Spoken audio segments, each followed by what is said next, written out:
সে কেন? কারণ ও আমাকে তো আল্লাহর কথা মনে করায়। এই ফায়দা কিভাবে সম্ভব? আবার সে বলে যে আমার এই ভালোবাসার মানুষটা he reminds me of Allah. How is this possible ইয়া ইখওয়ান ইয়া আখাওয়াত? আমার কাছে এরকম অনেক কেসেস আসে যে ওকে দেখলে আমার আল্লাহর কথা মনে পড়ে না, ওকে দেখলে আপনার শয়তানের কথা মনে পড়ে, ওকে দেখলে আপনি শয়তানের কাজ করতেছেন, ওর সাথে আপনি শয়তানের না, কিন্তু ও তো আমাকে ফাজরের সময় তুলে। এটাই তো দ্য ট্র্যাপ অফ শয়তান। শয়তানি কাজ করাচ্ছে আপনাকে দ্বীনের সুন্দর নাম দিয়ে। সুবহানাল্লাহ, আপনি ফাজরে উঠতেছেন গুনাহ করে, আজীব। সুবহানাল্লাহ, আপনার গুনাহ আপনার ঈমানকে কমাবে, বাড়াবে না। সে আপনাকে আল্লাহর কথা মনে করাবে না, সে আপনাকে আল্লাহ থেকে দূরে নিবে আরো।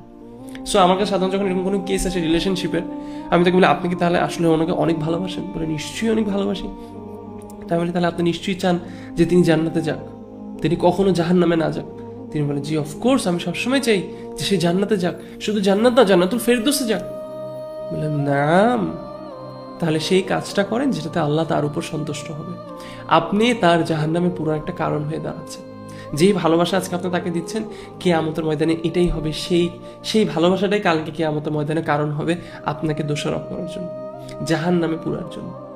তখন আর মানতে রাজি না, তখন বলে না না, আমার তো ঈমান এটাতে পারে। পুরা মানে এটা পুরো কন্ট্রাডিক্টরি কথাবার্তা।